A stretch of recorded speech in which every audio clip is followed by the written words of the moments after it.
Q&A portion. For media members interested in asking a question, please raise your hand. Ainsley or Aaron will find you with a microphone. Would ask that you please identify yourself and your publication before asking your question. That would be wonderful. After the Q&A, we will have a brief moment for a photo op on stage with Eric and Khaled. Following that, the formal proceedings will be done, and if you want additional interviews, one-on-ones, let myself or a member of the PR team know, and we'll help you out. We will get started with an opening remark from Chief Soccer Officer Khaled El-Ahmad. Thank you, Eric. I just want to welcome everybody to this event. Obviously we're all very excited to have Eric here. It was a long process, but very excited of how detailed we were, and ultimately it brought us to Eric Ramsay. I was also, joking with Eric that he goes from a red town of Manchester to the right colors. And on the record, yes, Man City is better than Man United. But no, we're really excited to be here, and go ahead and pose your questions. And again, really excited to welcome Eric to the club. Thank you. Jeff Ruder with The Athletic. Congratulations, Eric. Khaled, good to see you again. Throughout our reporting, as we were getting some background on you, it came through that you had opportunities to take a similar role within the English Football League. And I think Major League Soccer, as a league that is one of the few major leagues in the world that is younger than you and younger than me, as we confidently hear about our age so often. I think that there is something intriguing about you making this step in this particular league. I'm just curious, what, beyond the specific project of Minnesota, but as a whole, does it mean to you to start your head coaching career in Major League Soccer? I've never really had a fixed destination in mind as to where would be the best place to start my career as a head coach. I've had opportunities to do so in England, and for whatever reason haven't pursued those. I just felt from day one that the combination of the club, the league, and the general context in America was as good an opportunity as I think any first-time head coach is going to get. I think I could probably speak for 10 minutes about the various angles that sit behind my decision, but I think if you look at this club in particular, everything that you would want as a first-time head coach in terms of stability of ownership, a sporting director with whom I have a really good relationship and definitely click from the perspective of how we see the team, how we see the vision of the club in general. You've got a really clear hierarchy, you've got really clear decision-making protocols across the club, and I think from a head coach's perspective, you want that very stable environment to work in. I want to work with the team, I want to work with the players, I want to do what I'm good at, what I've done up until this point with that added leadership element. So I look at this particular club as absolutely perfect in that sense.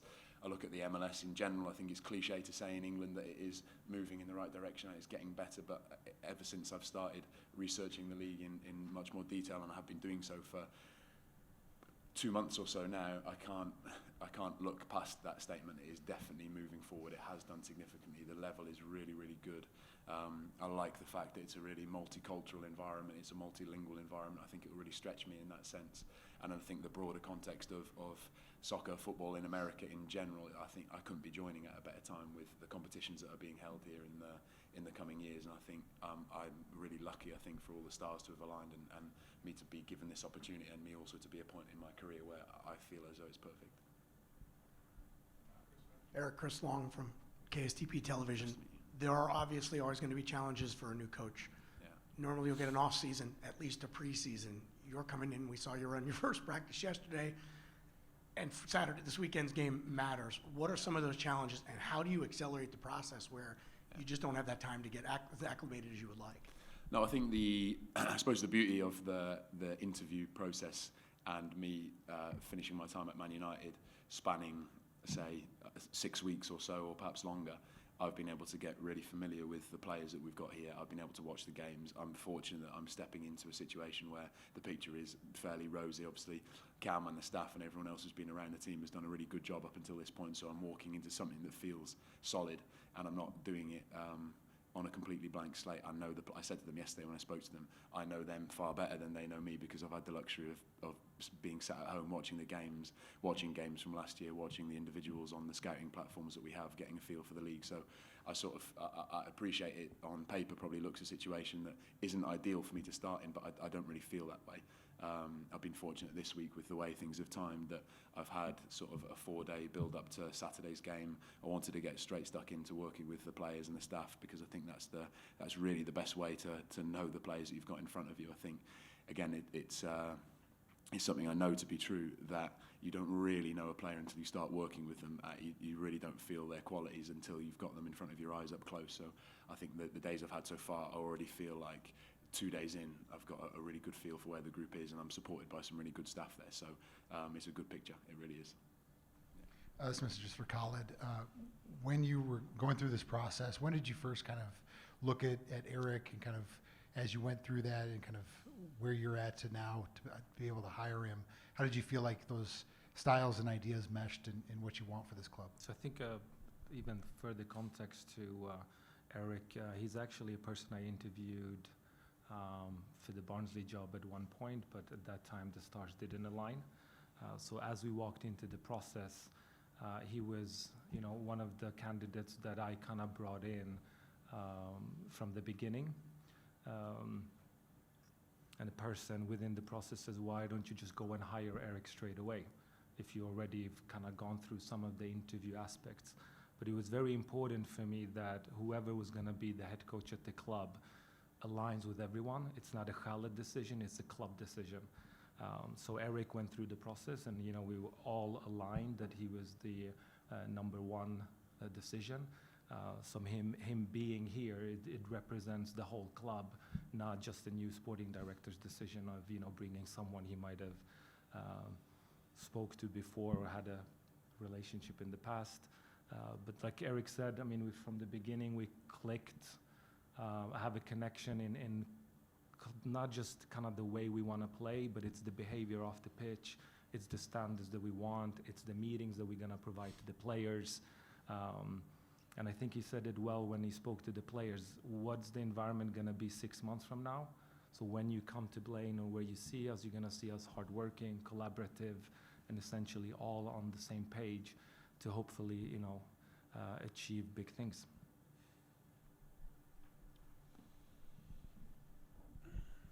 Pierre Nugent, Fox 9. Eric, a question for you. Actually, and if Khaled wants to chime in as well. Cam is staying on as an assistant coach. Dennis is coming on as well. What went into hiring Dennis, and what do you like about the staff together as a whole right now to kind of round out the whole staff? So, very clear again. I think it's important when you build staff, it's club staff. Okay, because we're all in this together. We win together, we lose together. And in the interview process, as we were looking at the structure, had a conversation with Eric, how would you want that to look? Is there someone specific that you think about? And Eric did bring up Dennis, but even Dennis had to be interviewed to make sure that it's the right fit in what we want to do. I'll let Eric then speak about, the personal or the connection he has with Dennis, but if I look at it from a club perspective, we got Cameron, who knows the league, knows the academy, MLS Next Pro, who's been experienced as being a head coach, so you have a potential, balance. Would Eric be sick, suspended? Hopefully not. But those things do happen, right? So you already know. So you know that you have that kind of stability. You then bring Dennis, from my perspective, educator, Trinidad Tobago, knows CONCACAF, been here with the national teams, he's been at Allianz, he's been at Blaine, older, which is also good in the sense of how that balance of the staff and the fact that they, he also has that personal relationship to Eric is a balance, but I think I'll add for you to talk about he's, it. So he's widely experienced. He's been part of Roberto Martinez's staffs at Wigan and Everton as his career progressed. So I think that raw coaching experience, excellent. But probably the biggest thing for me with Dennis, aside from his personal qualities and his values, the way he is as a character, the way I know he'll be with the players in the dressing room, which I'm sure if any of you ever meet him, you'll pick up on instantly, is he's been a manager before. I've not yet been a head coach. I've obviously spent 10 years of my career as in various roles, but predominantly as an assistant coach. So I wanted to make sure that in this role I had someone who's been a head coach before. Dennis has done it with Trinidad and Tobago. He's got some years on me. So I think he's here to push me from a management perspective, obviously to work with the players because he's excellent at doing that too. but I wouldn't have wanted to step into a role like this without having someone alongside me who's been a manager at a senior level. So I think based on how I've experienced Cam and the staff that we've got here, I think we've got a really nice blend of knowledge of the league. Cam, really good guy, very good on the grass, very good with the players, really intricate knowledge of the club and the players coming through. Me with my background, and Dennis with the variety of experience he's got. I think it's almost a perfect blend of three staff at this level, I would say. And we were talking about it even in the car, how that dynamic will be able to, for us to have this agreement and really push the club forward. We're all similar but quite different, both from background and experiences. So it's going to be a good group. Eric, you speak fluent English, Spanish, and French. What other languages do you speak, and in what situations would you use a non-English language in training or on the pitch? My wife sat at the background and is an avid proponent of the Welsh language, which I am getting there with. So I would add that to the list. She might say otherwise, but obviously my dad was a language teacher. So I've always had a really strong interest in languages. We lived in Spain for a short period when I was younger, so it's something that I've just continued with naturally and didn't really become of any consequence until I started working at Man United in a very multicultural, multilingual dressing room, and obviously the fact that I was able to connect with some of the players that didn't have great English, work in Spanish, that has stood me in really good stead, and I can already feel it in the first couple of days here that it's going to be essential, particularly with the big group of Hispanic speakers that you have here. I've never lived in Spain, and I've never worked in Spanish. I've never coached in Spanish full time, so that's a new experience for me. But in terms of being able to connect with the players really well off the pitch, communicate as to exactly what we're looking for, how we want the environment to be, and also understand them well, which I think any player that's not living at home, that's coming to a new environment, that can have an instant connection with the coach through language, then I think that will make a really big difference. And I've certainly picked up on that with a couple of the guys so far, that hopefully I can make a really big difference to their time here in that sense. I will also say you've got some really helpful players on the team. So DJ Taylor, Zarek, they both speak very good Spanish. Obviously Zarek fluent, DJ having learned, and they are immensely useful as a go-between. So I think the combination of me and them means that we can have a really healthy working environment where nothing's falling through the cracks. Everyone feels really connected to what we want the team to do, and everyone feels like it's seamless between coach and players, which is so important. It's a part of the attraction of this role to me. I wanted to continue to develop that. I know it's a real edge of a coach is to be able to work across a multilingual, multicultural dressing room. So I didn't want to lose that from my role. So that's a huge part of this.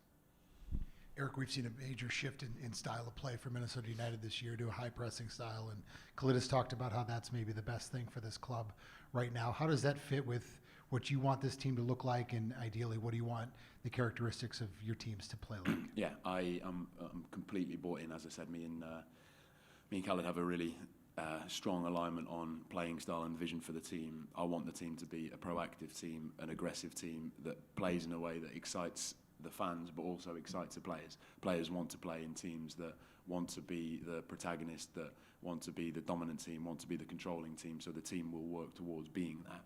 Ultimately, we want the team to be a team that can dominate all phases of the game, that can control the game with the ball for long periods, but is ultimately a very aggressive, very front foot, very elite level defensive team that can get the ball back quickly and can really hurt teams in that sense.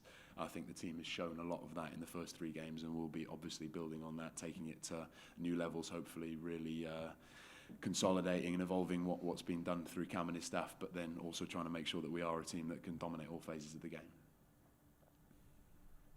Eric, Jerry Zagona from the Star Tribune here in Minneapolis. What does a coach learn from working with players like Ronaldo and Casemiro? I think there's an incredible amount to learn from every player that you encounter at that level, I would say. I think I'll talk about it solely from a personal perspective so far.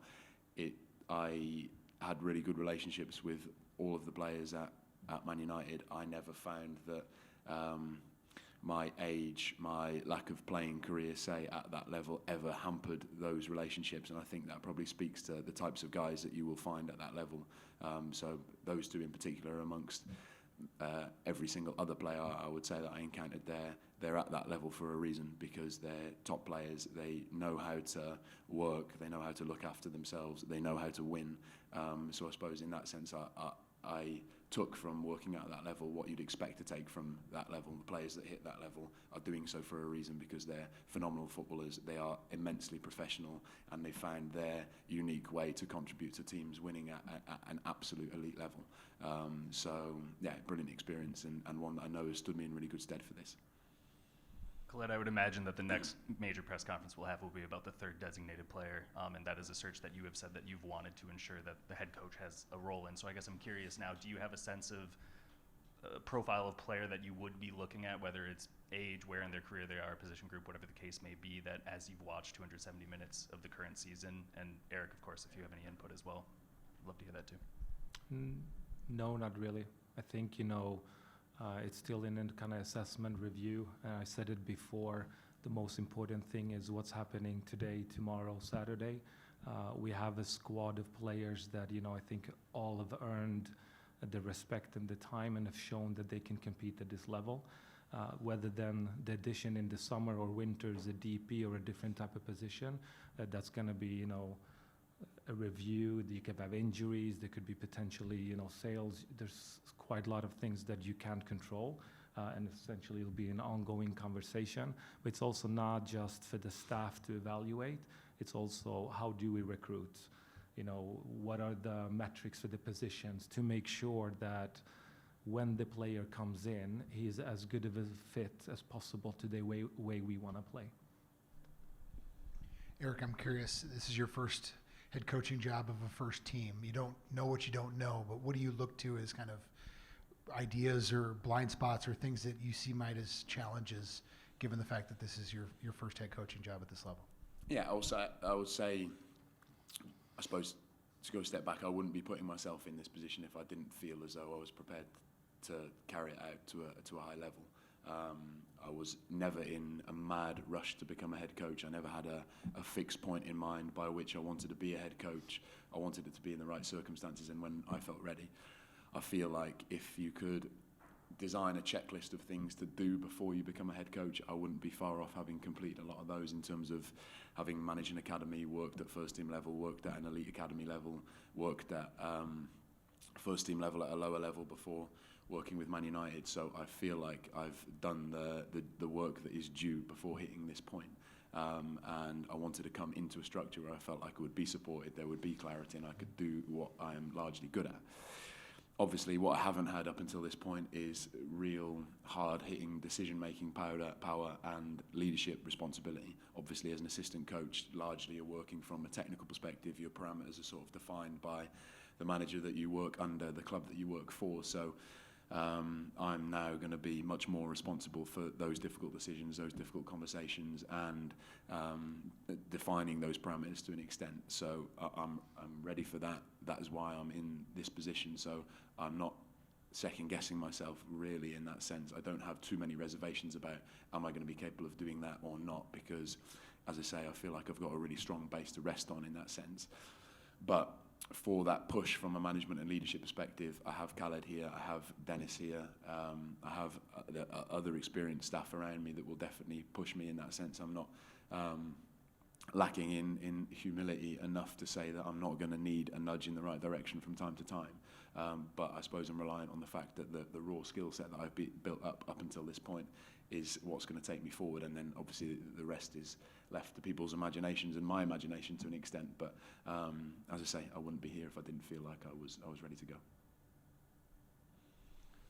Matthew Johnson, Northland Soccer Journal.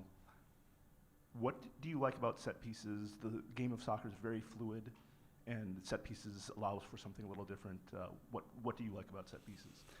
Me and Khaled have had the conversation a load of times, and I think maybe he'll chip in after I finish, but it's obviously a part of the game that up until, I would say, the past 3 or 4 years hasn't had loads and loads of specialist attention, but you're seeing at various levels of the game that it's a real edge. And as I would probably go back to the point I made earlier, I want the team to be a dominant team in all phases of the game. Yes, we're going to have a real edge in comparison to other teams in certain senses, but I want a team that is going to be able to dominate with the ball, dominate without the ball, and be very good on set plays. It's far easier said than done, that, and that's a big body of work, and that definitely won't happen overnight, but we will be a staff that will leave no stone unturned in making sure that where we can find an advantage, then we will, and that will be a big part of that. Time for one or two more. Eric, how do you look at the assembled roster, and you know, Reynoso is such a key piece of this team, but hasn't played yet, and has been such a fulcrum of the attack, but it's been more kind of by collective at this point. How do you look at the team and as a whole, and then Reynoso individually? Yeah, I like this. I really like the team. I've really enjoyed the last couple of days working with the players. Obviously, that level of as I alluded to, I don't think you really know the players until you start working with them, until you see them on the pitch trying to carry out some of the stuff that you've worked on in the week. So I will reserve a little bit of judgment until I've had a few games to work with them and analyse and feedback. But I would say it's a really, I can feel it in the first 2 days, really energetic group, really hungry group, really coachable group, a very talented group across lots of areas. And of course, with any squad, there's naturally spots that you look at and think we can improve, and I'm sure Khaled is well on top of that. And Reynoso obviously is a huge part of that, and I think with all talented players that you have at your disposal, it is for me and the staff and the club to find a way to make sure that you can fit the pieces of that jigsaw. So I think I've had a couple of really good conversations with him in the first couple of days. I really hope we can get him to a point where he contributes to the level that he undoubtedly can over a long period, because I think he, as all of you will have seen and know, could be a really important player for us, and will perhaps define how successful we are. So I think him, as well as the numerous other talented players that we've got at our disposal, are for me to try and make sure that we find the right way to use them. But in terms of the raw ingredients, I think there's a lot there, and I've been really pleased with the first couple of days. Chris already alluded to you coming in after the season already started, and so of course you've already seen Minnesota United play, but you have seen the rest of the Western Conference, I would imagine, play some as well. So as you get a sense of expectations, goals for your first season, where do you see Minnesota United in the Western Conference right now? Yeah, we want to build upon what the club has done in previous years. So we want to qualify for the postseason, and we want to be very competitive in the postseason. I probably wouldn't say much more than that, but I wouldn't have taken the decision that I've taken, moved my family to the other side of the world, uproot, leave the club I was at for a project that wasn't full of ambitious people, that didn't have resources at its disposal to meet those ambitions. And I think every conversation that I've had with people so far has skewed toward going beyond what's been done previously. So I'm really, I can rest into the fact that the club will put the resources and infrastructure in place to make sure that that is a possibility, and then me and the staff and the players have got to do our bit to go beyond what's been done before. So as I say, optimistic based on what I've seen so far in the conversations I've had, so fingers crossed. Thank you for that question, Jeff. We'll have time for a quick photo op with the gentleman on stage here. So we'll start with the cameras at the back. We got the jersey, and